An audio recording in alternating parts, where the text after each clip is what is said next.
이루소서. 주의 나라 사랑 영혼들을 새롭게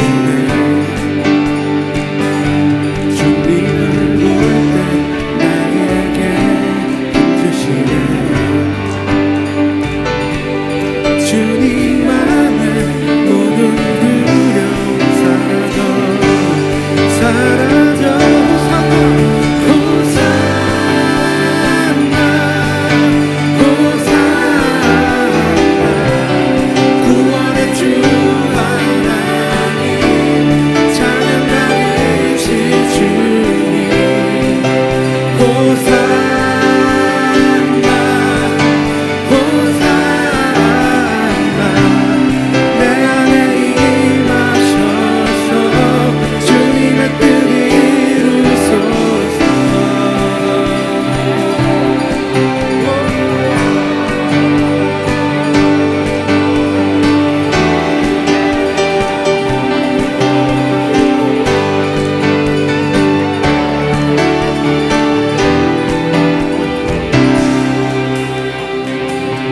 주님을 볼 때 나에게 힘주시네.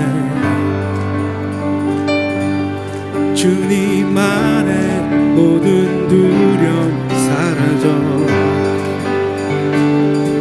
주님을 볼 때 나에게 힘주시네. 주님 안에 모든 두려움 사라져 주님을 볼 때 나에게 힘주시네. 주님 안에 모든 두려움 사라져 주님 한 분만을 바라보며 주님을 볼 때 나에게 힘주시네. 주님 안에 모든 두려움 사라져 사라져 호산나 호산나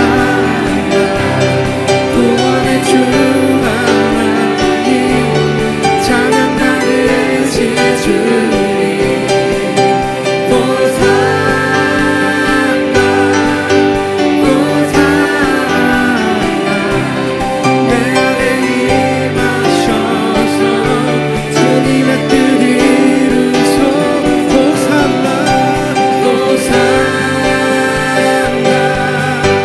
호산나 구원의 주 하나님 찬양 받으실 주님 호산나 호산나 내 안에 임하셔서 주님의 뜻 이루소서. 자, 세 가지 음성, 두 가지 관찰입니다. 세 가지 음성, 두 가지 관찰.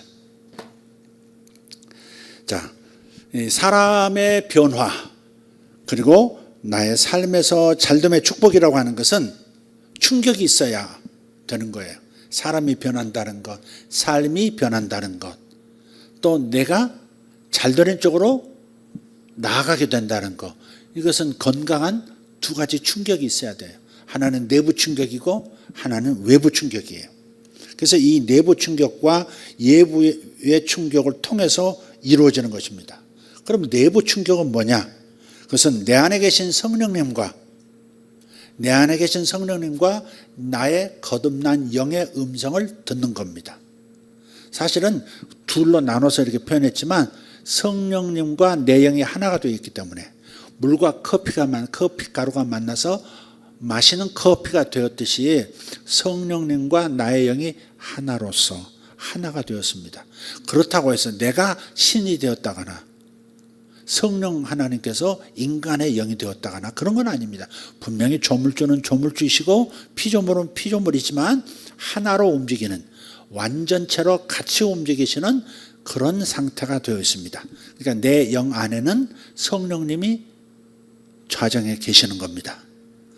그래서 성령님의 음성을 듣는다는 것과 내 영의 목소리를 듣는다는 것, 이것은 구분하기가 참 어려운 거지만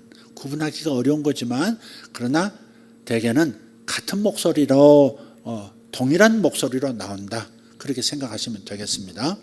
자, 이게 내부 충격입니다.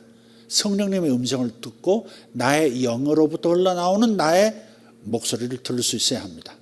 외부 충격은 뭐냐? 전문가의 음성을 듣는 것을 통해서 아주 신선한 지혜와 지식을 공급받음으로써 새롭게 무장하는 것, 그게 외부 충격입니다. 자, 그래서 잠언 24장 5절을 보면 지혜 있는 자는 강하고 지식 있는 자는 힘을 더하나니 그랬습니다. 지혜 있는 자는 강하고 지식 있는 자는 힘을 더한다.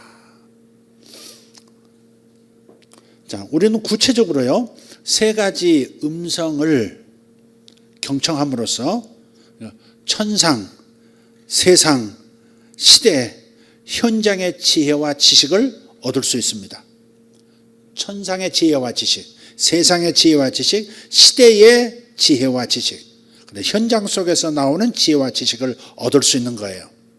이 세 가지 음성을 이제 경청할 수 있는 저와 여러분 될 수 있기를 바랍니다. 하나님의 말씀은 이렇게 해라, 명령만 하는 게 아니에요. 약속과 함께 하는 명령이에요. 주의 말씀은 이거 해야 돼 라고 말씀하신 것 같지만 사실은 이렇게 하도록 도와줄게가 같이 있는 거예요.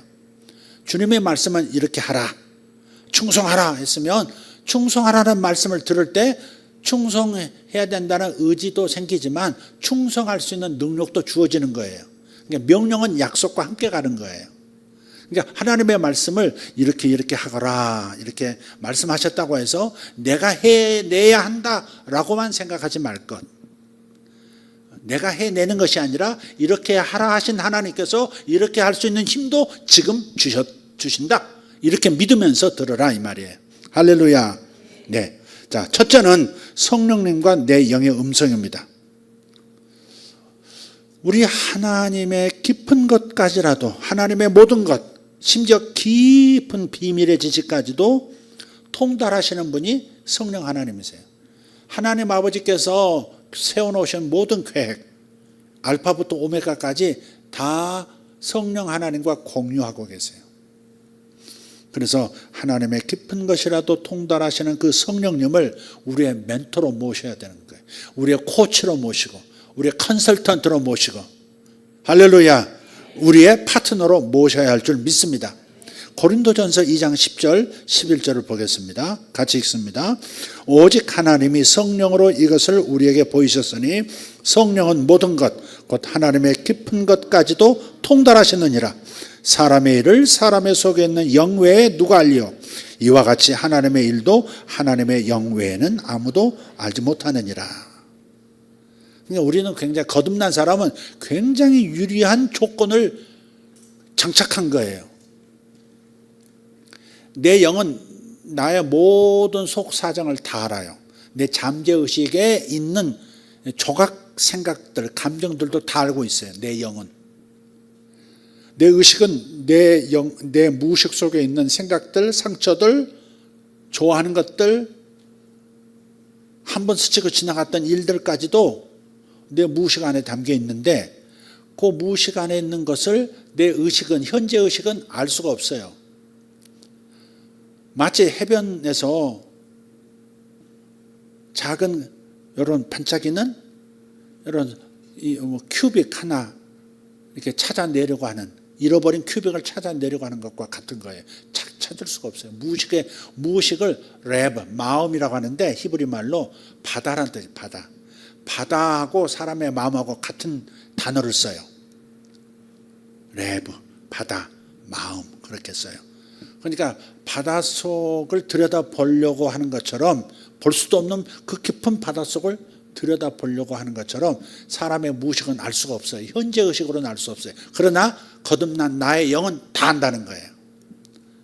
그 모든 정보를 다 꿰고 있다는 거예요. 이렇게. 그래서 사람의 영 외에 사람의 속에 있는 속 사람의 일을 누가 하려고 그랬잖아요. 근데 하나님도 하나님의 깊은 일들, 계획들, 하나님이 세우신 뜻들을 하나님의 성령은 다 하신다는 거예요. 그러니까 하나님의 속사정을 다 하시는 성령님과 내 속사정을 다 알고 있는 내 영이 만났으니 얼마나 유리한 삶을 살 수 있는 축복된 인생이냐 하는 겁니다. 이 구절은 많은 것을 우리에게 가르쳐줘요. 방언을 하다 보면 생각지도 못했던 것들이 생각나기 시작해요. 어떤 것은 상처를 치료해야 될 것 같으면 그 상처가 떠오르도록 만드세요. 한 번도, 수십 년간 한 번도 생각해 보지 못했던 어떤 사람과의 대화가 탁 떠오르는 거예요. 어린 시절에. 아, 그것이 나한테 뭐가 걸렸었구나. 이게 아픔이었었구나. 그것까지도 다 알게. 그러니까 방언으로 기도한다는 것은 성령이 나의 영과 함께 기도하시는 거거든요. 성령의 기도요, 내 영의 기도이기도 한 거예요.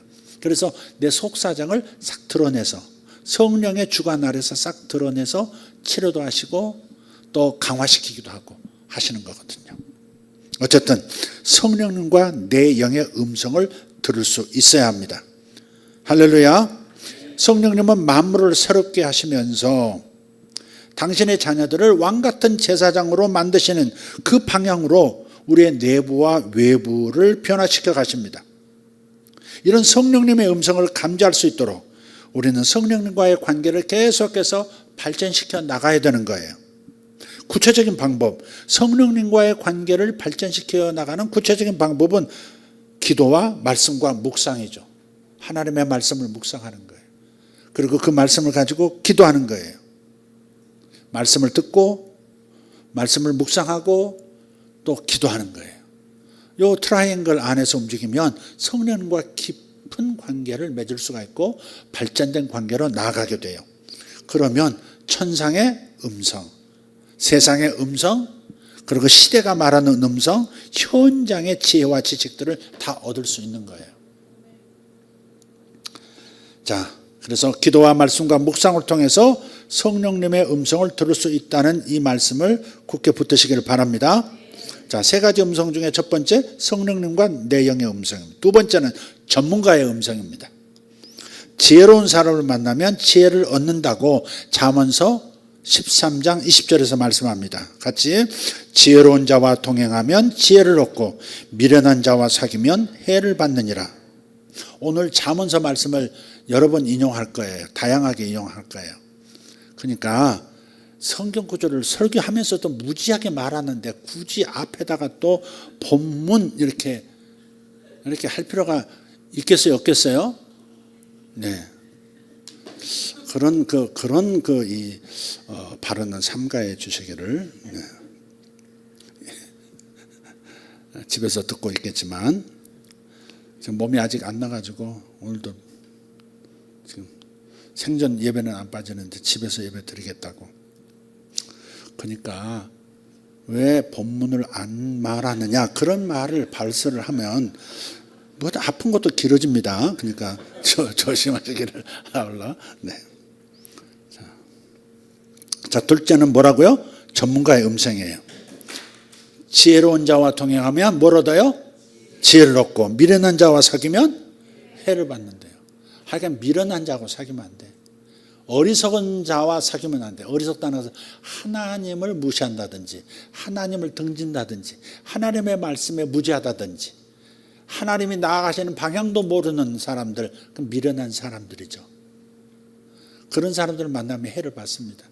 제 삶도 제 인생 버스, 제가 운전자라면 제 인생 버스에 올라탄 수많은 사람들 탔다가 내렸다가 탔다가 다시 탔다가 내렸다가 수많은 사람들이 타고 내리고 했었어요. 최후까지 버스 공장까지 갈 사람은 저 자신이지만 제 인생 버스에 많은 사람들이 탔다가 내렸다가 가까이 앉았다가 멀리 앉았다가 그렇게 했습니다. 한번 생각해 보면 그 해를 가져다 주는 사람도 있더라고요. 내가 내 인생의 해가 될 미련한 사람을 가까이 둔 것이 후회가 될 때가 많아요. 여러분 지혜로운 인생들 되기를 축복합니다. 자기 분야에서 특별히 자기 분야에서 성공한 실력자의 경험적 지혜를 들을 수 있어야 합니다. 시궁창을 보는 사람은요 결국 시궁창을 보게 되고요 태양을 보는 사람을 가까이 하면 나도 태양을 보게 돼 있는 거예요. 우리는 전문가하고 동행해야 합니다. 잠언 15장 22절입니다. 쉬운 성경에서 가져왔습니다. 의논이 없으면 계획이 실패하고 좋은 자들이 많으면 성공한다. 의논이 없으면 계획이 실패한다. 우리 같이 읽읍시다. 의논이 없으면 계획이 실패하고 좋은 자들이 많으면 성공한다. 그래서 좋은 자들, 전문 좋은 자들과 동행할 줄 알아야 돼요. I like 전문가. 전문가 아주 좋아. 우리 둘째 아들도 전문가의 말은 듣습니다. 부모 말은 잘 안 들으면서 전문가 박사님 이렇게 말해서 그러면 그대로 행동을 합니다. 또 어려서부터 그러더라고요. 엄마는 박사 아니잖아. 뭐 그런 건지 몰라도 어쨌든 어떤 박사님이 어떤 교수님이 얘기했다 그러면 그것도 실행을 하더라고요. 참 인생 전문가는 아빠 엄마인데. 자, 그래서 그 이왕재 교수 아시죠? 그분의 의학적 조언들이 굉장히 도움이 돼요. 저는 그분의 말은 정말 이 납득이 돼요. 납득이. 예, 여러분 한 번쯤은 다 보셨을 것 같아요. 비타민 C 전문가시죠, 그분은. 근데 그분이 콜레스테롤이 높아지면 병원에서 무조건 고지혈증 약부터 권하는데 이건 아주 이상한 일이라는 거야, 이게. 네, 이상한 일이라는 거예요. 콜레스테롤이 소용되는 게 많거든요. 콜레스테롤이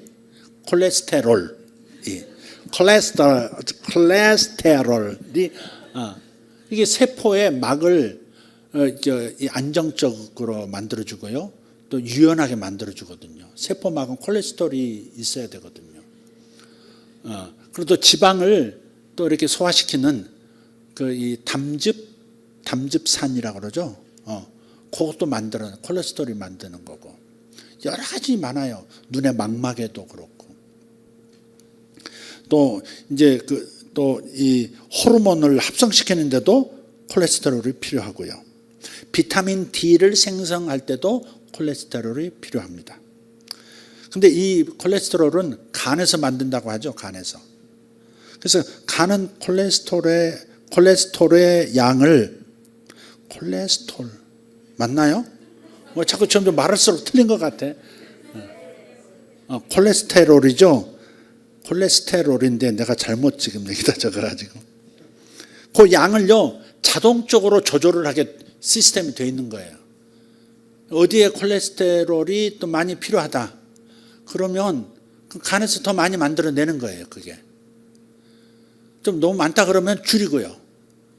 근데 혈액 검사를 해가지고 콜레스테롤이 많다, 높아졌다, 수치가 높아졌다 그러면 큰일 났다 그러서 이제 또 고지혈증 약을 처방하고. 오늘도 제 아내가 이제 병원을 갔더니 그 의사가 그 전에 고지혈 약을 이제 자꾸 먹으라고. 먹으면 굉장히 머리도 아프고 안 좋은 현상이 일어나는데 그걸 자꾸 먹으라고 그랬는데 이번에도 또 좀 한 1년 만에 처음 갔더니 그 약 지금 다 떨어지지 않았냐? 그 약 먹고 있냐? 그러면서 그거 먹어야 된다고 길이길이 또 그런 모양이에요. 그러니까 이게 우리가 이제 여기서 생각할 건 뭐냐면 간이 콜레스테롤을 많이 생산한다면 몸의 필요에 의해서 지금 수치를 높이는 것이죠. 그런데 무조건 곧바로 그 수치를 낮추는 고지혈증 약을 권한다면 이건 이상한 처방이 될 수밖에 없다. 논리적으로 그렇지 않습니까? 그러니까 정상적인 상황이 아니라면 먼저 이게 정상적이 아닌 것 같다면 간의 상태가 잘못돼서 간이 지금 자동 시스템이 고장났는가 이걸 먼저 살펴볼 일이지 고지혈증 약을 처방부터 하는 것은 아니다 하는 거죠. 그게 상식이다. 혈압에 대한 그분의 조언도 납득이 돼요. 정상적인 혈압은 여지껏 이렇게 알고 있었어요. 자기 나이에다가 90을 보태면 내게 적합한 정상 혈압인 거예요. 70이라 합시다. 70살 되신 분은 거기에 90을 보태면 얼마예요? 160이 정상 혈압인 거예요. 근데 160 그러면 아주 큰일 날 혈압인 거죠. 150으로 정상 혈압을 150으로 선언하고 그것도 140으로 선언하고 130으로 선언했다. 지금 120인가 그럴걸요? 그것도 애들하고 노인하고 다 똑같이 지금 애들도 혈압약을 먹게 만드는 사람에게 두려움을 주어서 저기 제약사에 이득을 보려고 하는 그런 술수가 있는 거죠. 그러니까 나이가 들수록 혈압은 높아지는 것이 정상입니다. 왜 그러냐? 혈압이란 이 피를 이제 심장에서 뿜어서 이렇게 전신으로 보내잖아요. 보낼 때 동맥만으로 가는 게 아니죠. 저기 정맥이 아니라 저 모세 혈관까지 가야 되거든요. 손끝까지 가야 되거든요. 근데 여기까지 가야 되는데 이게 이제 이 피를 거기까지 보내는 데 있어서는 심장이 뿜어내는 심장 근육의 역할만이 아니라 몸의 모든 근육들이 혈액이 계속 모세혈관까지 가도록 밀어준다는 거죠.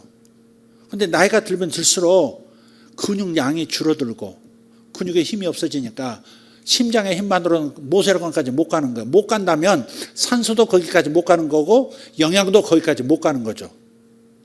그러니까 천상 몸에 문제가 생길 수밖에 없고 심지어는 병이 생길 수밖에 없는 거죠. 그러니까 혈압은 저 온몸 끝까지 영양을 보내고 산소를 보내기 위해서 이렇게 세지는 거거든요. 노인들일수록 점점 자기 나이에다가 90을 보태는 까닭은 뭐냐? 그게 힘이 약해지니까 거기까지 피를 못 보내서 그런 거다 말이죠. 그러니까 나이가 들수록 혈압이 높아지는 것은 당연하다 이 생각을 못하게 만든 거예요. 그게. 근데 이제 고혈압의 이제 문제는 뭐냐? 두려움은 뭐냐? 뇌혈관에 문제가 생길까봐 그게 제일 큰 두려움이죠. 그게. 그래서 어떤 분들은 혈압약 안 가져왔어. 혈압약 안 가져왔어. 잠깐 어디 갔다 오는데도 혈압약 안 가져왔다가 막 벌벌 떠는 분들 많거든요. 그래서 혈관의 문제라면 지금 여기서 아까 간으로 돌아가서 간에 무슨 문제가 없나 이걸 찾아볼 일이지 고지혈약을 주어서 낮추는 것이 선행돼서는 안 된다 말씀드렸잖아요. 혈압도 마찬가지인 거예요. 피가 가는 데 있어서 뇌혈관이 압력이 세면 뇌혈관이 위험하다. 그러면 혈관을 강화시키는 방법을 찾으면 된다 이거죠. 혈관이 유연해지면 되거든요. 근데 혈관의 유연성을 뺏어가고 혈관이 쉽게 파괴되게 만드는 것이 활성산소예요. 활성산소는 여러 경로를 통해서 만들어집니다. 근데 특히 이제 음식을 먹을 때 위산하고 음식이 만나면 거기서 활성산소가 생겨요. 그래서 비타민 C를 음식을 먹을 때 그 음식의 양만큼 계속해서 먹어주라는 거죠. 밥 먹다가 안 먹고 또 밥 먹다가 먹고 양이 많으면 계속해서 더 먹으라는 거죠. 예. 그렇게 함으로써 활성산소를 중화시키는 거거든요. 중화시켜. 그냥 물로 변화시켜 버리는 거예요. 그래서 비타민 C를 먹으라고 하는 거예요. 우리 교회에서도 항상 자기 비타민 C를 이렇게 호주머니에 넣고 다니세요. 핸드백에 넣고 다니셔. 또 같이 먹다 보면 나만 먹기가 뭐해가지고 못 꺼내는 거야 전부 또. 그래서 아예 우리는 밥 딱 나오면 먼저 탁 비타민 자기 양을 딱 꺼내놔. 안 꺼내면 하나만 줘. 하나만. 그 사람은 너 벌 받아. 하나만 딱 주고 더 이상 주지 마라. 자기 거 딱 먹으세요. 그렇게 만들어야 돼. 그래서 비타민 C가 그 혈관을 보호하고 혈관의 파괴를 막는 활성산소를 제거해 주는 거다 이 말이죠. 그러니까 이 활성산소하고 정전기 문제를 얘기했죠. 정전기는 피가 혈관을 통과할 때 적혈구가 혈관 벽에 탁 부딪히잖아요. 그러면 거기서도 전기가 발생해요. 정전기가 이제 뭉쳐 있다가 거기에 세포를 때려버리면 거기에 이제 세포가 변형되고 죽고 하면서 뭐 병이 되는 거죠. 그래서 일본의 그 오래된 저명한 그 의사 선생님은 모든 병의 원인은 몸속 정전기에 있다는 책을 쓰면서 그 몸속에 있는 정전기를 제거하자면 안 된다 해서 그 어싱을 하라고 그러죠. 어싱.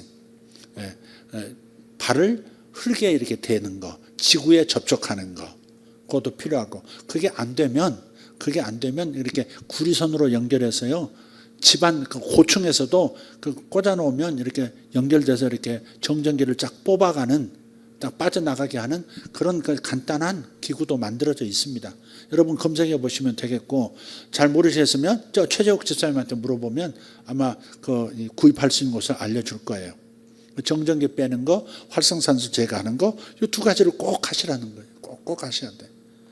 그것은 제가 이제 생각해낸 게 아니고 이황조 교수 같은 이런 전문가들의 얘기가 설득력이 있단 말이에요. 혈관을 유연하게 만들고 혈관을 보호할 수 있는 방법을 찾으면 혈압이 아무리 높아도 상관이 없다 이 말이죠. 또 혈압이 높아지는 것이 정상이라고 생각해야 되는데, 나이가 들수록 혈압은 높아진다, 이게 정상이라고 생각하는데 이게 비정상이라고 자꾸 여기는 거예요. 예. 혈압 높아지는 것 자체가 병이라고 생각하는 거죠. 접근 방법이 전혀 다른 거예요. 그래서 혈압이 높아지더라도 혈관을 관리한 쪽으로 가면 되겠다. 그래서 대안을 뭐라고요? 비타민C를 지속적으로 복용함으로써 활성산소를 중화시키는 그런 혈관 약화를 막으면 되는 겁니다. 자신을 지혜롭게 여긴 나머지 전문가의 음성을 구하지 않으면 이 사람은 교만하거나 게으른 사람인 거예요. 잠언 26장 16절을 보겠습니다. 게으른 자는 사리에 맞게 대답하는 사람 7보다 자기를 지혜롭게 여기느니라. 세상에 이런 사람 말씀 재밌잖아요. 게으른 자는 사리에 맞게 대답하는 사람 7보다 자기를 지혜롭게 여긴대. 얼마나 지적 공부가 게으르면 게으른 자를 여기다 비유했을까. 역대하서 26장을 보면요, 우시야 왕이 권력이 강해지면서 하나님 축복을 받아서 권력이 강해졌어요. 50몇 년 동안 왕좌에 있었으니까. 권력이 강해지면서 교만해졌어요. 교만해지면 또 미련해져요. 교만하면 똑똑해진 게 아니에요. 똑똑해서 교만한 게 아니에요. 미련의 현상입니다. 교만은 헛똑똑이죠. 그래서 교만해서 제사장만이 할 수 있는 성전 분향을 하려고 한 겁니다. 그래서 성전에 들어가 가지고 자기가 분향하겠다는 거예요. 그 분향단을 딱 잡고 분향하겠다. 근데 아사랴라고 하는 제사장이 용맹한, 왕을 두려워하지 않는 용맹한 제사장 80명을 데리고 가서 왕 곁에 서가지고 왕이시여, 안 됩니다. 아무리 왕이시지만 하나님은 제사를 제사장에게만 맡겼습니다. 왕은 일에 하실 수 없습니다. 하지 마세요. 딱 그랬단 말이에요. 근데도요, 이 교만해지고 미련해지니까 끝까지 자기가 분향하겠다는, 그래서 분향단을 잡고 만류하는, 제재하는 제사장들을 향해서 화를 벌컥 냅니다. 교만해지면 화가 많아지잖아요. 에? 자기는 옳고 항상 저쪽은 말이 틀린 거야. 교만해지면 그게 화가 많은 거예요. 이게. 화를 벌컥 내는 순간에 딱 이마에 정중앙에 문둥병이 확 피어오르는 거예요. 모든 사람이 볼 수 있도록. 문둥병이 여기서 확 시작돼가지고 순식간에 전신에 문둥병이 퍼져버립니다. 그래서 문둥병자는 성전에 들을 수 없거든요. 왕을 끌어냅니다. 그래서 별궁에다 죽을 때까지 별궁에 거쳐 두고요. 그 아들 요담이 왕궁을 드나들면서 대리 정치를 합니다. 자, 근데 우시야가 왜 그랬을까? 이거 딴 얘기지만 우시야가 하나님을 여호와를 경외했고 하나님의 뜻대로 정직히 행했다. 정직하다는 말은 신앙심을, 율법대로 신앙심을 그대로 유지했다, 그 말이거든요. 제대로 된 하나님을 여호와 신앙을 가졌단 말이에요. 근데 그런 사람이 뻔히 알면서도 왜 그런 짓을 했을까? 사람이 교만해지면요, 숨어있던 어둠이 드러나는 거예요. 자기가 힘이 있어지고 자기가 권세가 생기고 부가 들어오고 명예가 좀 주어지면, 그러면 숨어있던 어둠이 딱 나타나요. 참 이상해요. 그래서 교만은 패망의 선봉이라 그러잖아요. 어둠이 나왔다. 그 어둠이 뭘까? 열왕기서에 보면 이런 말씀이 있어요. 열왕기하서 15장에 보면 아사랴가 그의 아버지 아마샤의 모든 행위대로 여호와 보시기에 정직히 행하였으나, 여기서 아사랴는 우시야의 또 다른 이름입니다. 우시야라고도 하고 아사랴라고도 해요. 아까 이 아사랴, 우시야 왕을 제재했던 제사장 이름이 뭐라 그랬죠? 그 사람도 아사랴예요. 묘하죠? 아사랴가 아사라를 이제 제재시킨 거죠. 아사랴가 그의 아버지 아마샤의 모든 행위대로 여호와 보시기에 정직하게 행하였으나 오직 산당은 제거하지 아니하였으므로 백성이 여전히 그 산당에서 제사를 드리며 분향하였고 여호와께서 왕을 치셨으므로 그가 죽는 날까지 나병 환자가 되어 별궁에 거하고 왕자 요담이 왕궁을 다스리며 그 땅의 백성을 치리하였더라. 그러니까 산당에서 제사를 드리며 분향한다고 하는 백성들의 이 악습을 얘기하다가 갑자기 여호와께서 왕을 치셨다 이렇게 나온단 말이에요. 이 내용을 자세하게 표현한 것은 아까 역대하 26장이고요. 자, 지금 이 얘기는 뭐냐면 두 가지 이유를 생각해 볼 수 있는데 솔로몬이 먼 윗대에 솔로몬 왕이 이게 너무나 뛰어난 왕이니까 여러 나라에서 정락 결혼을 요청합니다. 자기 딸을 보내는 거예요. 그래서 왕비가 무지야 많고요. 후궁이 또 몇 천이고요. 한 번도 얼굴도 본 적 없는 부인이 많아요. 그런 인생도 있네. 참 그런 인생도 있어요. 한 번도 얼굴을 본 적이 둘이 잠자리를 갖는 건커녕 얼굴도 본 적 없는 부인이 부지기수인 거예요. 근데 먼 나라에서 이제 이스라엘과 이제 이렇게 이제 화친하려고 이제 잘 보이려고 딸을 보내고 공주를 보냈다 이런 거란 말이에요. 근데 올 때에 어렸을 때부터 섬기던 자기 신의 그 산당 조그만 위패 같은 걸 가지고 왔어요. 그것을 막지는 않아요. 솔로몬이 그걸 안 막은 거예요.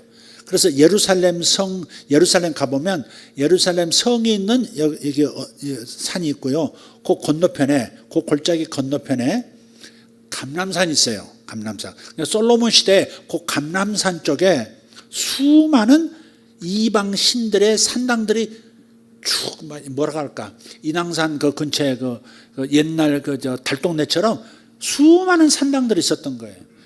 그러니까 왕비들 후궁들이 거기 가서 자기 신에게 빌면서 분향하면서 위로를 삼고 그랬던 거죠. 솔로몬이 그걸 잘못한 거예요. 그래서 그래서 이제 왕은 왕비를 많이 두지 말라 하나님이 처음부터 모세를 통해 말했는데 솔로몬이 말을 안 들어먹은 거죠. 이제 그것이 이제 이 아사랴 왕 때까지 이 습관이 물려준 거예요. 성경에 보면 어머니 이름이 우시야 어머니 이름이 여골리아예요. 골리앗이 아닙니다. 여자 골리앗이 아니에요. 여골리아라는 이름인데 역대하 26장 3절을 보면 예루살렘 사람이더라 이렇게 돼 있어요. 예루살렘이 이스라엘의 수도이지만 남유다의 수도였지만 성전이 있는 수도였지만 원래는 그곳은 여부스 족속이 살았던 곳이에요. 가나안 족속이 차지하고 있던 땅이에요. 그래서 그것을 다윗이 정복해서 예루살렘의 수도로 삼은 것이에요. 그러니까 예루살렘의 딸이더라, 예루살렘 사람이더라라고 하는 말은 뭐냐면 우시야의 어머니가 아버지 아마샤가 결혼할 때 여러 또 부인이 있을 거 아니에요. 그 중에 하나가 예루살렘 가나안 족속의 후손인 여부스 족속 여인을 얻은 것 같아요. 여기 명확하게 나오진 않아요. 예루살렘 사람이더라 이렇게 표현 안 하거든요. 유다인이니까 유다인하고 왕족이 이제 결혼할 텐데 굳이 예루살렘 사람이더라라고 표현한 것은 여부스 족속이었다는 말이죠. 여부스 족속으로서는 이방 신을 섬기던 사람의 후손이기 때문에 그 감람산 쪽에 산당에 가서 분향하는 것을 어려서 어머니 따라서 아사랴가 많이 봤을 거예요.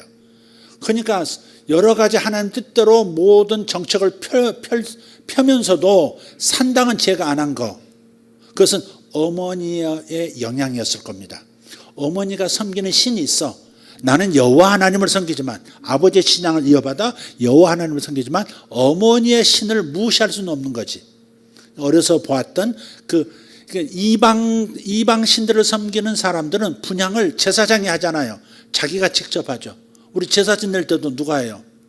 사람 본인들이 분향하잖아요. 향 꽂잖아.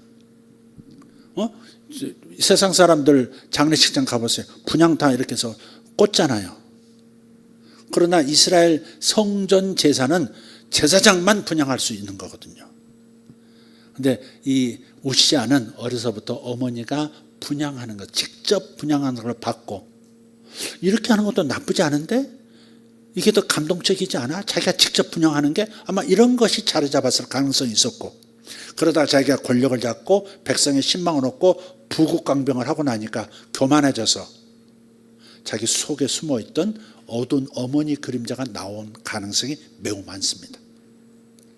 그래서 솔타이를 조심하라는 거죠. 어머니는 평생 사랑하고 존경해야 될 분이지만 나를 낳아주신 어머니 어찌 함부로 모실 수가 있겠어요. 그렇지만 어머니가 가지고 있는 좋지 않은 어떤 사상이라든지 어떤 신앙적 습관이라든지 좋지 않은 어떤 개념들이 있다면 끊어야 합니다. 그걸 맞춰드리면서 어머니를 사랑하는 게 아닙니다. 아버지를 사랑하는 게 아닙니다. 그건 솔타이라고 그러죠. 영혼끼리 이렇게 얽혀 있는 거예요. 이것을 하나님께서는 영적인 그 간음이라고 그랬어요. 솔타이는 영적인 간음이, 영이 이렇게 하나님하고 이렇게 얽혀야 되는데, 여기 이렇게 사람과 사람 사이에 끊어지 않을 관계가 계속 이렇게 끈끈하게 죽을 때까지 가는 거 있잖아요. 그래서 어떤 부모는요, TV를 보다 보니까 그런 게 있더라고. 결혼을 했는데 그게 아니네. 실제 어떤 분이 있었던 얘기처럼 들리는데 기억상에 있어요. 결혼을 했는데 아들이 결혼을 했어요. 그러면 그 월급은 부부가 알아서 해야 되지. 월급을 전부 내 아들이 벌었으니까 나한테 가져와. 아주 오랫동안 그 월급을 시어머니가 챙기는, 아주 이상한 거죠, 그건. 그걸 이상하게 생각 안 한, 그 정상으로 생각하는 아들이 있다면 그건 부부로서 또 가장으로서 이어갈 자격이 없는 거예요, 그건. 세상 사람도 그래서는 안 되거든. 그러니까 하나님께서는 그 아닌 것은 아닌 것. 그래서 주님께서 오셔서 뭐라 하냐면, 내가 너에게 화평을 주러 온 것이 아니요, 어머니와 딸이, 아버지와 아들이 서로 칼을 들이대도록, 나 그걸 칼을 주러 왔다 그러시잖아. 서로 대적하도록, 잘못된 것을 끊어버리는 대적하는 마음이 생기도록 한다는 거죠. 저는 제사를 강요당했어요. 어려서 무조건 뭔지 모르지만 가서 세배가 아니라 제사 때 절하고 나면 또 맛있는 게 나오니까 무조건 그 제사한 날은 좋았어. 했는데 오늘날 예수 믿고 나니까 하나님이 제사를 죽은 자에게 제사하는 것은 기뻐하시지 않더라고요. 성경에 분명히 있더라고요. 그래서 이건 아니지 해서 제사를 안 드렸죠. 절하라는데 안 했어요. 저희 아버지는 막내시거든요. 위로 형님이 여러분이 한 5분 되셔요.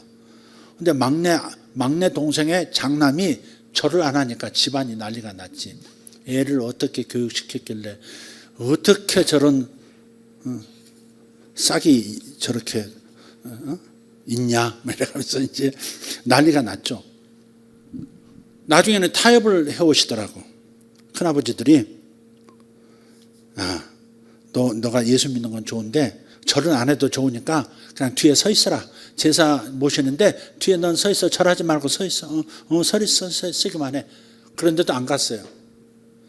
그 건너방에 있었어요. 나중에는 제사하는 그 큰 집도 안 갔어요. 어느 날 제사하는데 또 내가 제사를 안 하고 방에도 안 들어가고 그러니까는 이분들은 이제 화가 난 거야. 화가 났는데 그때 묘하게 하나님의 역사하신 것 같아요. 그 집 이 며느리들이 할머니 따라서 교회를 다 다니셨었거든요. 큰어머니, 작은어머니, 저희 어머니 다 교회를 다녔어. 어려서부터 제가 그래서 교회를 간 거죠. 근데 그 며느리들이 들고 일어섰어. 광섭이를 괴롭히지 말라. 우리도 다시 교회 나가야 되겠다. 제사를 1년에 몇 번씩이나 지내냐. 그래서 광섭이 괴롭히지 마라. 그래가지고 남자들하고 여자들하고 싸움이 벌어졌어. 할아버지 제사인가 그런데 제사상 앞에서 싸움이 벌어져가지고요. 나중에 막 밀고 당기고 해가지고 제사상이 엎어져 버렸네. 제사상이 엎어져 버렸어요. 그리고 전부 여자들이 다 교회 나가기 시작하고요. 그때부터 다 예수 믿었어요. 그 자녀들이 우리 집안이 제가 꿋꿋하게 이렇게 버텼는데 인간적으로 보면 도리가 아니지. 인간적으로 보면 어른들을 얼마나 화가 나고 힘들게 아버지를 면을 상하게 만드는 거예요. 근데 제가 하나님의 말씀이 그렇기 때문에 할 수 없다. 할 수 없다. 이런 게 십자가 지는 거죠. 이런 게. 주님의 말씀과 내 생각이 부딪힐 때, 그럴 때 자기 생각을 포기하는 거, 그게 자기 부인이고, 복음 때문에 어려움을 당하는 거, 그게 자기 십자가를 지는 거예요. 나도 모르게 십자가를 지고 나도 모르게 자기 부인을 한 거죠. 근데 어쨌든 주님께서 상을 주셨어요. 그때부터 다 있으면 다 권사들입니다. 지금 누님들. 안 믿는 분들이 없어요. 제가 이제 제일 이제 대빵이야. 목사니까. 집안 모이면 우리 윗대 이제 큰 아버지들도 살아계실 때 이 목사 이리 앉으시게. 아니 형님들이 나보다 아버지 뻘 되는 형님들이 많아. 큰 형님들이. 그런데도 제일 상좌에 저를 탁 앉히고요. 집안에 대대로 내려오는 낡은 족보를 저한테 남기고 가시더라고. 이 목사가 간직하게 그러면서. 그 족보 우리 집안에 족보 책은 많아요. 언제든지 뭐 이씨 집안 가면 구할 수 있는데 그 집안에서 대대로 내려오는 그 족보, 달고 다른 그 족보는 저한테 넘겨주시고 돌아가시더라니까. 그분이 돌아가실 때 병상에서 예수 믿겠다고 고백하시고 세례를 저한테 받으시고 그렇게 돌아가셨어요. 뭐하다가 거기까지 갔나. 그러니까 분양하는 거 있잖아요. 어머니가 산당에서 어머니 자기 신에게 분양하던 그것을 여골리아가 그 모습을 봤던 것이 마음에 있었고, 그러니까 사람의 속에 뭐가 드는지 모르는 거예요. 어두운 어떤 사상, 종교적 신념들이 들어있거든요. 그 평상시 없어. 믿음 좋은 것 같아. 그런데 어느 순간 어떤 환경이 되면 그 어둠이 딱 이렇게 강하게 전면에 나설 때가 있어요. 그래서 여러분 솔타이를 끊으라는 거야. 그게 자식도 사랑하되 하나님보다 더 사랑하는 건 아니에요.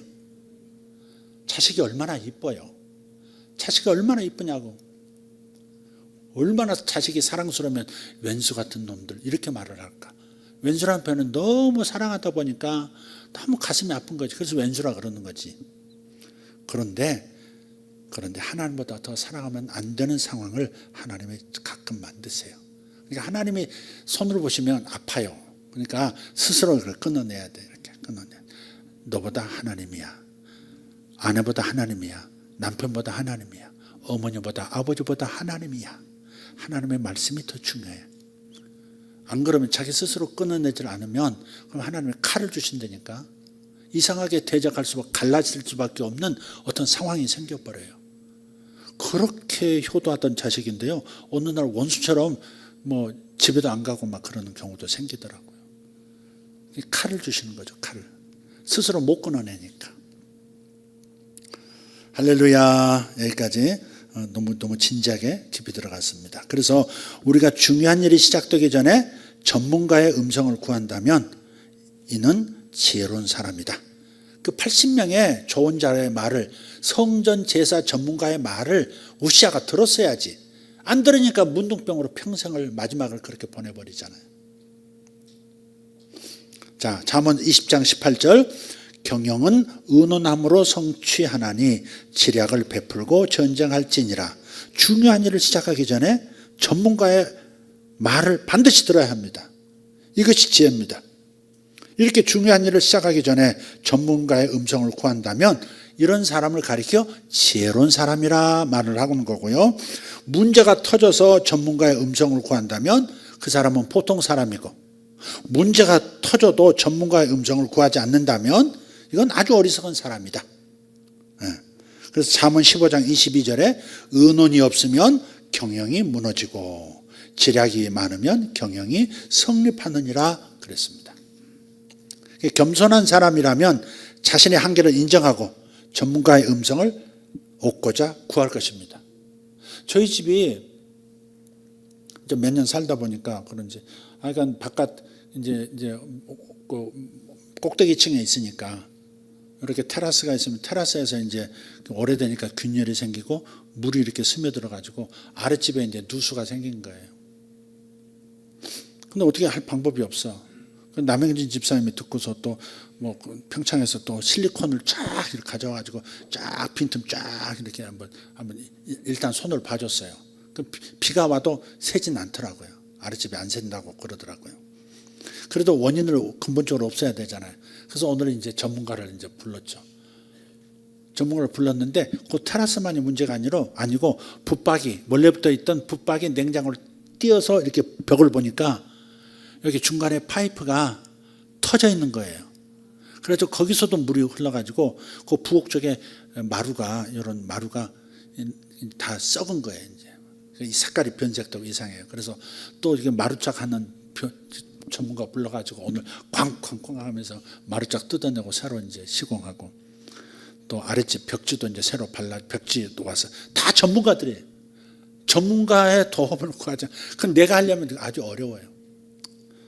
또 우리 집에 골드가 어렸을 때 이제 좀 살았는데 골드가 주인 없고 심심하니까 우리 응접실에 벽지를 다 이렇게 파가지고 쫙쫙 찢어놨어요. 그냥 아주 거지 발사기를 만들어놨어요. 근데 그걸 이제 도배를 해야 된다 했는데 이것 때문에 사람을 사가지고 또 뭐 이렇게 하고 뭐 복상객이 복잡해서 자꾸 왔다 갔다 하다 보니까 잊어버리고 손님이 올 때만 이거 지저분한데 이거 어떡하지 이렇게만 했거든요. 어느 날에 이제 엄주미 전사님이 벽지 바르는 걸 어디서 또 배워가지고 좀 이모 집에 벽지를 발라주겠다. 그래가지고 또 벽지하고 뭘 또 풀하고 또 가져와가지고 하루 낑낑대면서 쫙 발라놨어요. 깔끔했어. 근데 한두 달 지나고는 아마추어라. 이 붙임이 쫙 떠가지고 이렇게 손으로 걸면 쭉 찢어지는 거야 이게 또. 왔다 갔다 하면서 걸면 찢어지는 거야 이게. 그래서 비전문가를 부르면 안 되겠다. 전문가를 불러가지고 이건 이렇게 끝과 끝을 마주하게 딱 이렇게 깔끔하게 해야지 이렇게 겹쳐서 하면 뜨게 돼 있습니다 그러더라고. 역시 비전문가와 전문가는 다릅니다. 일당도 줬는데 다 헛수고가 됐습니다. 토해내라고 하든지 좀 전문가의 음성 I like 전문가. 그래서 전문가라고 하면 저도 막 듣고 싶어집니다. AI는 또 저 한성민 집사나 서 집사가 또 전문가시잖아. 전문가의 한 말씀을 들으려고 하는데 시간을 잘 안 내주더라고. 바쁘대. 뭔가 바쁜 것 같아. 목사도 좀 어려워. 좀 한 말씀 주시라. 한 시간만 좀 내주지 않겠냐. 마음을 간절히 눈빛을 보내는데도 별로 이렇게 안 하는 것 같고. 암호화폐 때문에 전문가의 얘기가 많이 지금 필요한데 좀 멀리하는 것 같기도 하고. 좀 살짝 설교로 돌려가기를 한번 하고. 자, 마지막 세 번째 음성은 뭐냐면 시대의 음성입니다. 첫 번째 음성 뭐예요? 성령님과 나의 영의 음성. 두 번째 전문가의 음성. 세 번째 시대의 음성을 들어야 돼요. 시대의 음성을 들을 수 있어야 돼요. 역대상 12장 32절을 보면 이사갈 자손 중에서 시세를 알고 이스라엘이 마땅히 행할 것을 아는 우두머리가 200명이니 그들은 그 모든 형제를 통솔하는 자이며. 누가 리더가 돼야 하는가? 누가 우두머리가 돼야 하는가? 시세를 알고 마땅히 행할 바를 아는 자, 깨달은 자, 그게 리더라는 거예요. 그런 사람이 리더가 돼야 된다는 거예요. 이사갈 지파의 200명은 시대의 음성을 들을 줄 아는 리더였습니다. 물론 시대의 음성을 들을 줄 아는 사람은 시대의 음성에 맞춰 마땅히 행해야 할 바도 깨달아 알 수 있는 사람을 말합니다. 선견지명이라고 그러죠. 선견지명. 미리 보고 이것을 가리켜서 이사갈 지파의 기름 부음이라 말합니다. 요셉을 보면 그 시대의 음성을 왕의 꿈을 통해서 들었어요. 이 시대가 7년 풍년이 다가오고 있고 7년 흉년이 뒤따라 온다. 시대의 음성을 왕의 꿈을 통해서 알아들었어요. 그리고 자신이 뭘 해야 할까? 마땅히 해야 할 일을 깨달은 겁니다. 그래서 호경기 7년 인플레이션을 막기 위해서 창고를 많이 짓고 관리자를 준비시켰어요. 불경기 7년에는 독과점을 막기 위한 국가 경영을 펼칩니다. 우리나라 정치계의 선지자라고 하는 이승만은 1941년 6월 초에 일본은 반드시 미국을 공격한다는 내용의 책을 출간했습니다. 책의 이름이 Japan Inside Out입니다. 부제인가요? The Challenge of Today 이렇게 되어 있어요. 책의 이름이 이래요. 이 내용이 일본 제국주의의 실체, 그리고 마카도이즘은 천황숭배 사상을 말해요. 천황숭배 사상과 군국주의적 침략 야욕을 고발하고 미국은 이에 미리 대비해야 된다. 그 경고를 담고 있는 책이었습니다. 그런데 미국 사회가 무시했어요. 저 젊은 한국에선 젊은이가 뭐 저렇게 말을 하는데 뭐 일본이 지금 이 태평양을 이 먼 거리에서 일본이 우리를 공격한다고? 저런 작은 나라가 우리를 이렇게 무시했어요. 근데 같은 해 1941년 12월 달 진주만을 일본이 공격하잖아요. 그래서 결국 이승만의 예견대로 됐고요. 이후에야 베스트셀러가 됐습니다. 미국은 이승만을 대단한 사람으로 보았죠. 당시의 사람들. 일본이 미국을 곧 공격할 것이다 라고 하는 것을 이 세계사의 흐름을 보면서 일본의 정치 문화를 보면서 저들의 천황 사상을 보면서 저들의 군국주의 준동을 곁에서 피부로 독립운동하면서 보면서 그래서 미국은 반드시 미국을 칠 수밖에 없다라고 하는 것을 경고했던 거예요. 이걸 통해서 미국 내 한국의 독립운동에 대한 관심도를 높이는 데 공헌도 했죠. 이것이 바로 시세를 알고 이스라엘이 마땅히 행할 것을 아는 우두머리의 기름 부음, 즉 이사갈 지파의 기름 부음입니다. 여러분에게 이사갈 지파의 기름 부음이 있으시기를 축복합니다.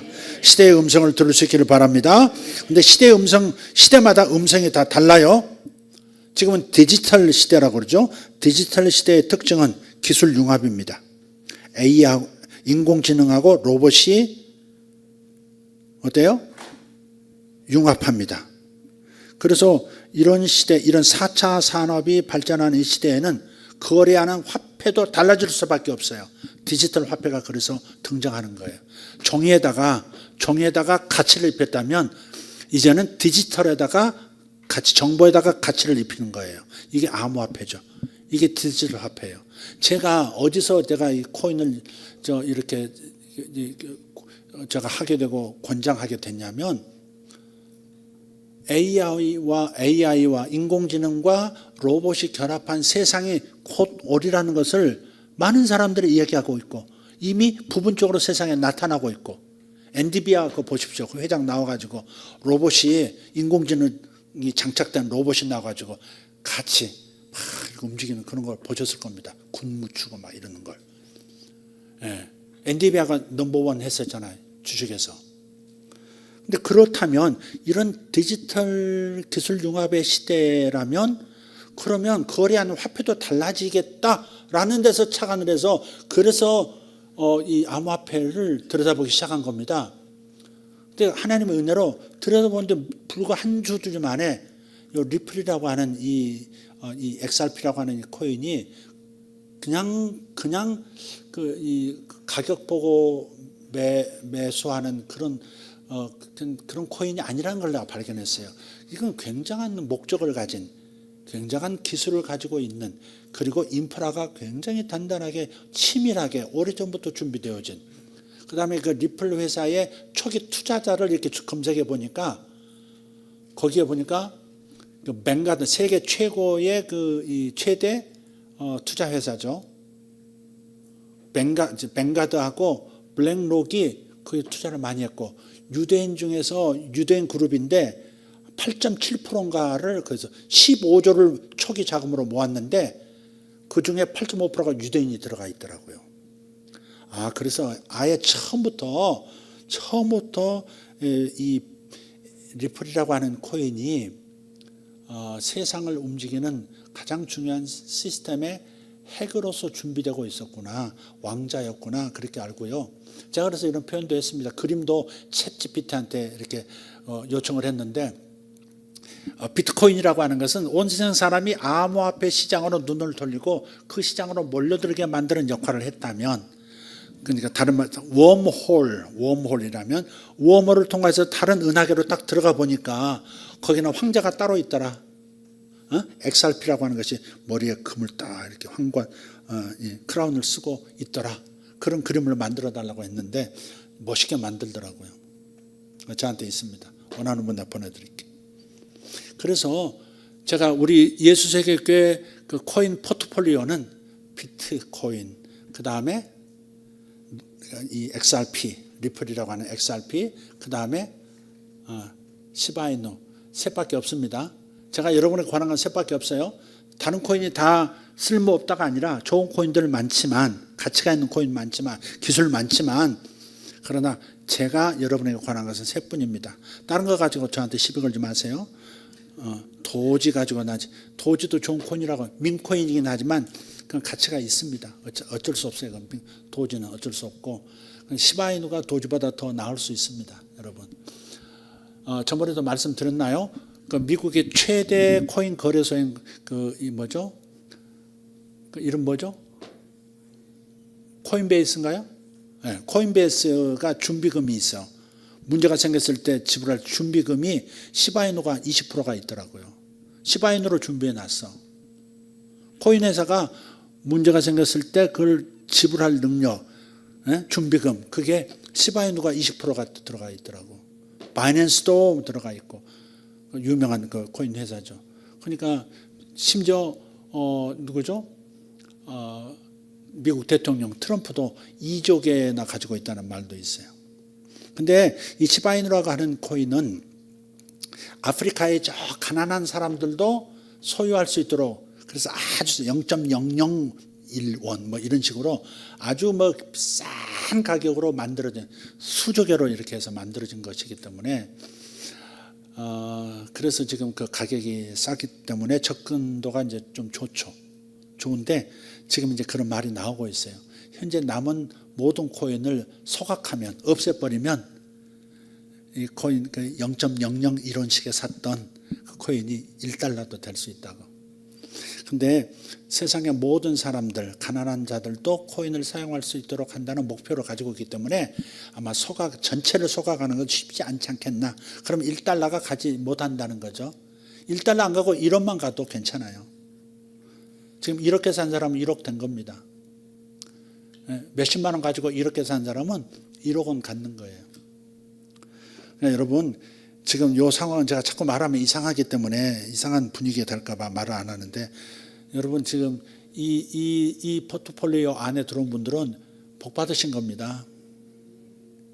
그렇게 생각하세요. 뭐 그걸 아멘까지 할 건 아니고 복 받으신 겁니다. 여러분 정말 제가 어떻게 해서 그 AI와 로봇이 결합하는 이 4차 산업혁명 시대에 코인도, 이 거래하는 화폐도 달라질 것이다라고 어떻게 생각을, 심각하게 생각을 받아들였을까 싶어요. 그리고 그래서 어떻게 빠른 시간에 XRP를 발견하고, 제가 8월에 매입했을 때 777원의 평균 단가가, 근데 지금 얼마예요? 3,000원 넘잖아요.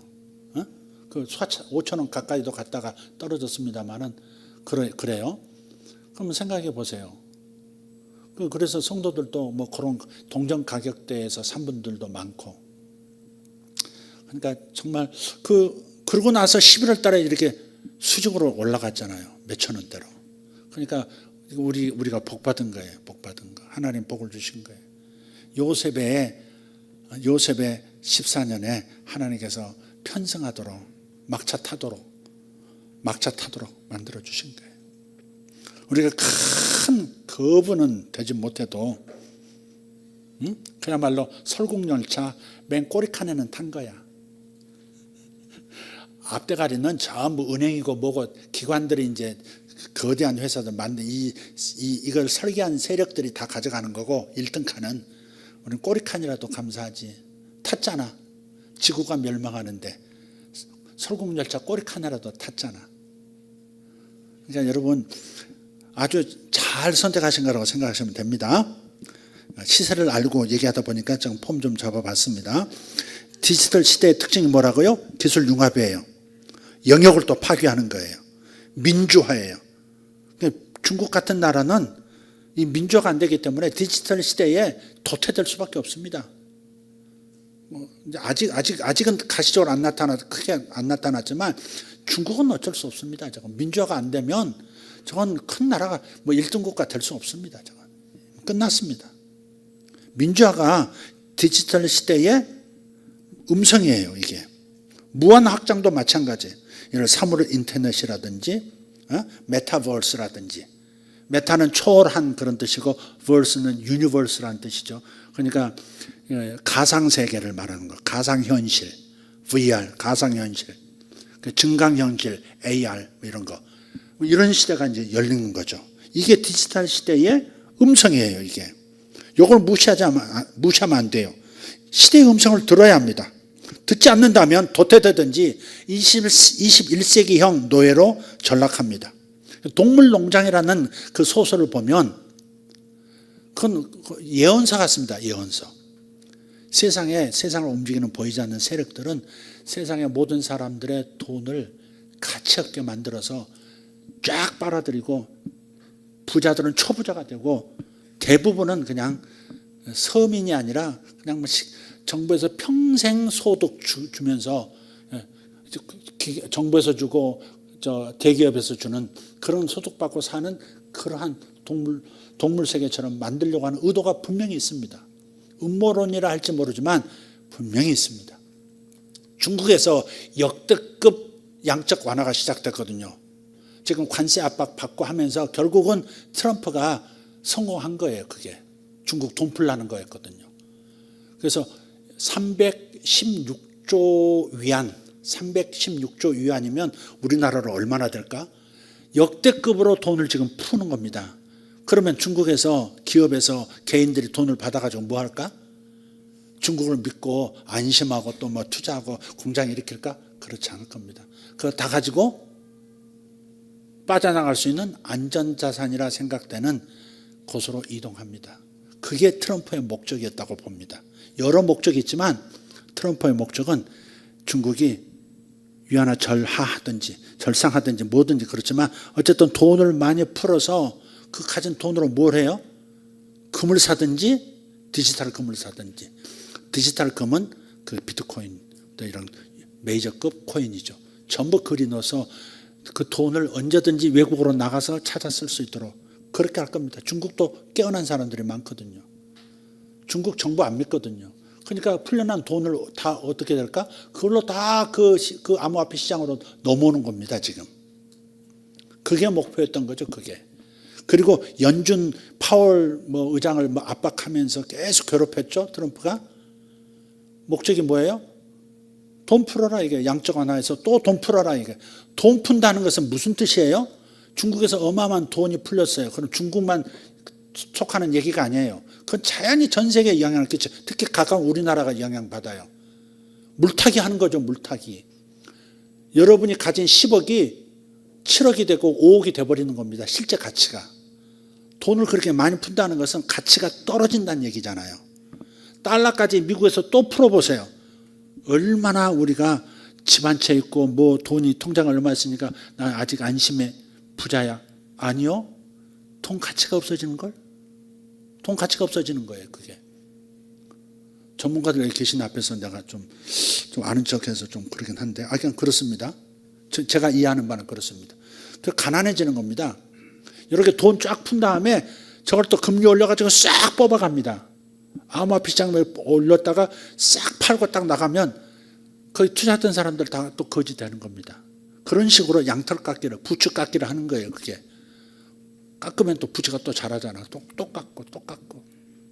그런 식으로 가난한 사람은 계속 가난할 수밖에 없고 중산층도 더 가난해질 수밖에 없고 부자는 초부자가 되고 이런 구조를 만들어가고 있는 겁니다. 여러분. 돈 가치가 점점 떨어지는 거예요. 돈을 많이 찍어낸다는 건 돈 가치가 없어지는 거예요. 여러분 자산 가치가 없어지는 거거든. 그래서 갈아타는 게 선점하는 게 중요했다고 말하는 겁니다. 이게 암호화폐 시대에서 선점하는 게 중요한 거예요. 그렇게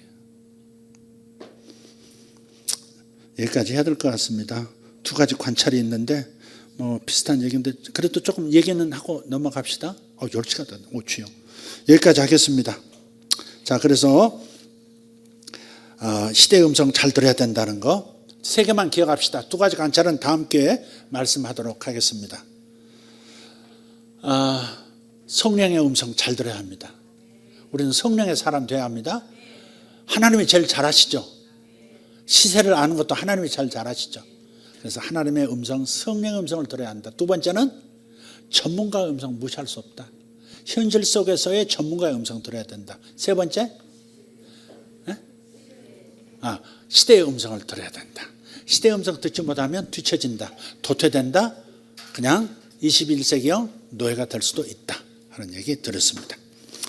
참 중요한 얘기인데 제가 무게감 없이 전한 것 같아서 좀 미안한 감도 있고 다음 기회에 조금 차분하게 정리된 메시지로 다시 한번 나눌 수 있었으면 좋겠습니다. 기도하겠습니다. 살아계신 하나님 감사합니다. 하나님, 주님께서 외부의 충격과 내부의 충격을 통해서 우리를 발전시키고 잘됨의 축복을 가져오게 하고 사람도 변하게 만드신다 말씀을 하셨습니다. 하나님, 오늘 세 가지 음성을 들음으로써 또 그 세 가지 음성이 어떻게 내게 이루어질지 기도하고 묵상하고 말씀 듣는, 말씀에 깊이 침착하는, 천착하는 그러한 태도가 우리에게 있어야 되겠습니다. 하나님, 결코 연약한 모습으로 추락하지 않게 하시고 영적으로, 물적으로 여러 가지 면에서 리더가 되기를 원합니다. 끌려가는 자, 어쩔 수 없이 따라가는 자들 되지 말게 하시고 시대를 선점하는 자들, 그래서 풍성한 삶을 사는 이들이 되게 하여 주시옵소서. 하나님의 음성을 듣는 자 결코 망하지 않을 줄 믿습니다.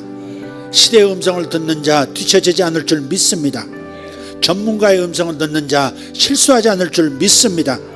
아버지 하나님, 주께서 이 세 가지 음성의 달인이 되는 예수세계교회 성도들 되게 하여 주시옵소서. 예수님의 이름으로 기도합니다. 주여 한번 외치고 동성으로 기도합니다. 주여, 주여, 주여. 감사합니다. 살아계신 아버지 하나님, 우리가 이 세 가지 음성을 잘 듣고 잘 하나님 소화하고 따라가는 이들 되어지기를 원합니다. 위대하신 아버지 감사합니다. 오늘 나눈 말씀들이 저들에게 유익이 되게 하시고 아버지 하나님 잘 걸러지게 하시고 필요한 말씀만 받게 하여 주시옵고 아버지 하나님 범사에 헤아려 좋은 것을 취할 수 있는 이들 되게 하여 주시옵소서. 주님 감사합니다. 샤모타리아 소바라 디아라스마. 아멘. 주여 감사합니다. 아버지, 세상은 요동해도 주님은 전진하시고 세상이 흔들려도 주님은 여일하신 분이십니다.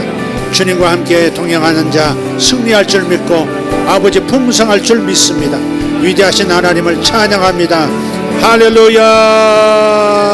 주여 감사합니다. 우리에게 하나님 알 것을 알게 하심을 감사합니다.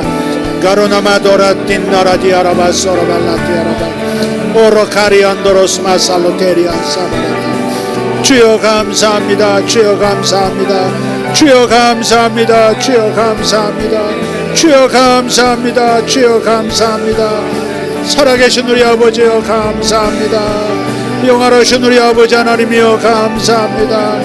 샤모나이 토드라다 마샬로 카리안 소로벨라 오르발라디 오르스마 살라카리안 소로벨라 카라타 이마로도 베르시마라 카리아 손노로디 아라바스 이라비아로도 모샬로 카리아스 모살라디 아라바스.